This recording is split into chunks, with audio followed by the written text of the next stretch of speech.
I see you have completed your tour. I trust you have a new appreciation for Greek sculptures, after learning of the heart and soul that was poured into each step of their creation.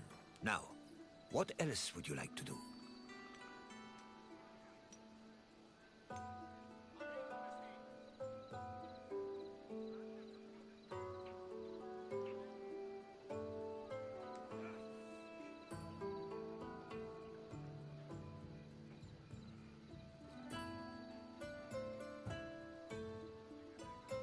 And so, your quest for knowledge continues. Follow me.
My friend, I see you followed your nose to this lovely perfumery, perfume yard, perfactory?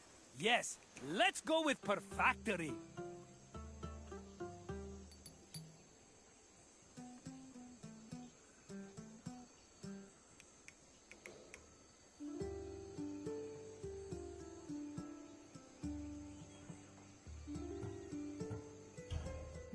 sensuous little island is where perfume was produced. Your nostrils are in for a treat, unless you're allergic, in which case I could sell you a wonderful remedy for a very reasonable price. No? Okay then. I'll check in on you at the end of your visit. See you soon, my friend.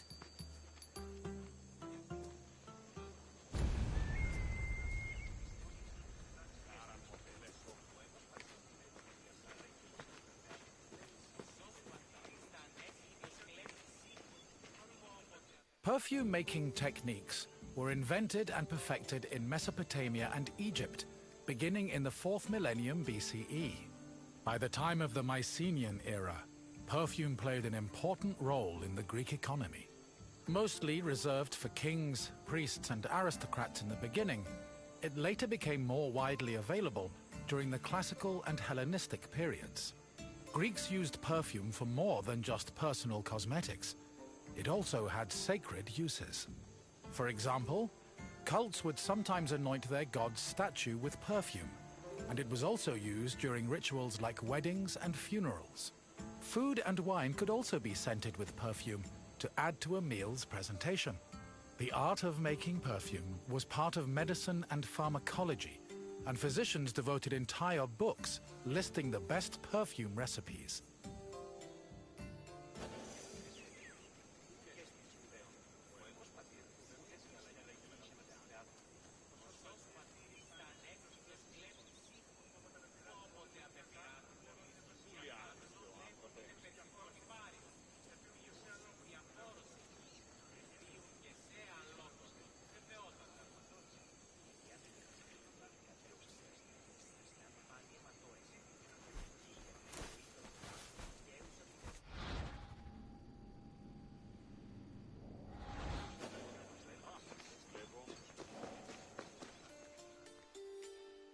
Perfume is made up of two main components: a greasy substance, called an excipient, like vegetable oil or animal fat, and an odorous substance, such as flowers and plants.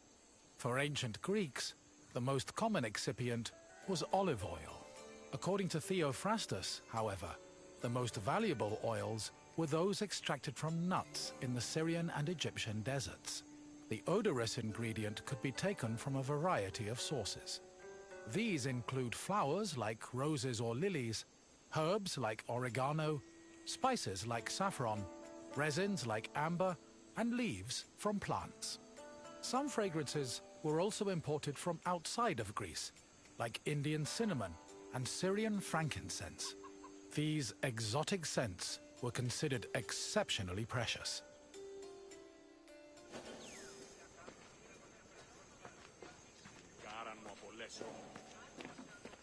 Mixing scent into the fatty excipient was called enfleurage, of which there were two methods.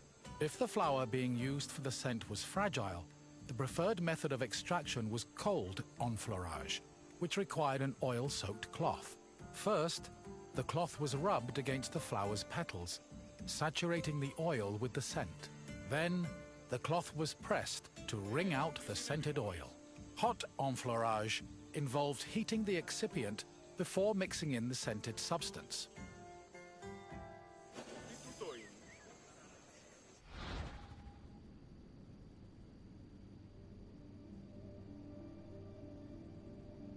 Mixing scent into the fatty excipient was called enfleurage, of which there were two methods. If the flower being used for the scent was fragile, the preferred method of extraction was cold enfleurage, which required an oil-soaked cloth. First, the cloth was rubbed against the flower's petals,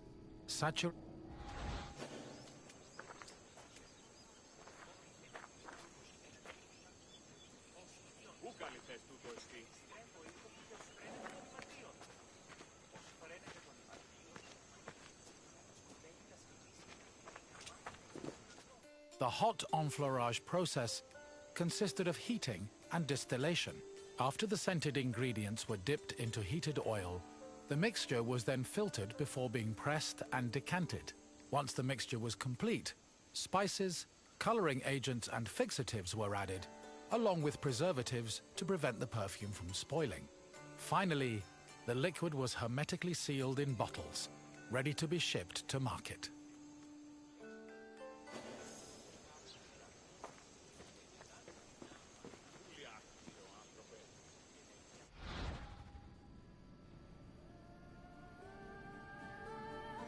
The hot enfleurage process consisted of heating and distillation. After the scented ingredients were dipped into heated oil, the mixture was then filtered before being pressed and decanted. Once the mixture was complete,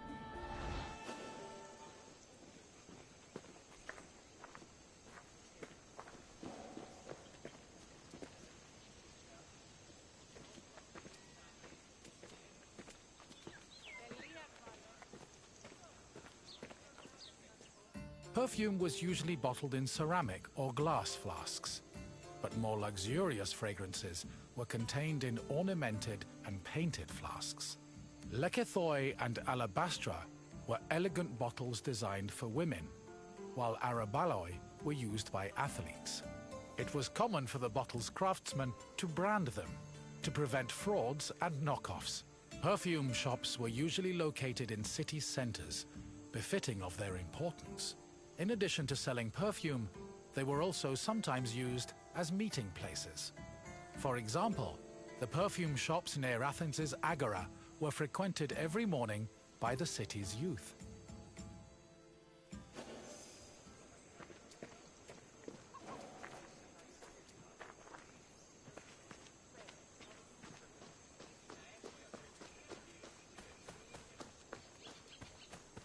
The main purpose of perfume was to attract members of both the opposite and the same sex.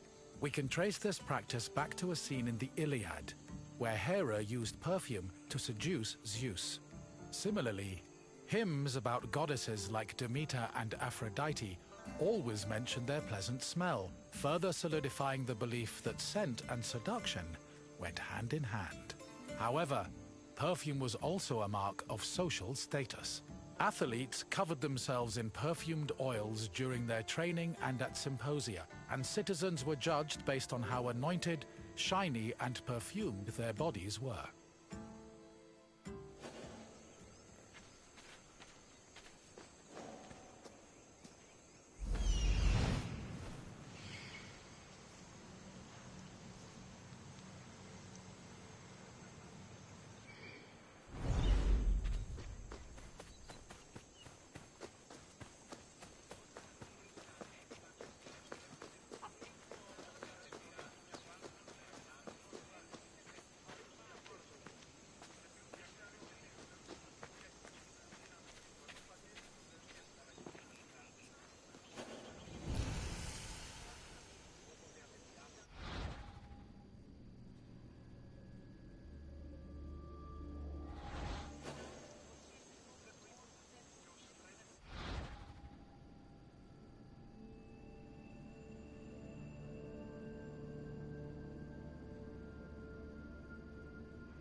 συνέβη μόλις?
Hello again, my friend.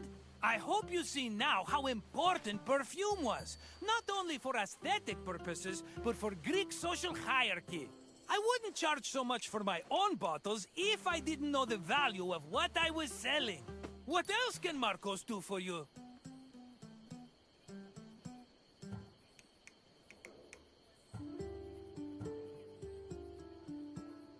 If you say so, but I have a feeling we'll run into each other again soon. Farewell!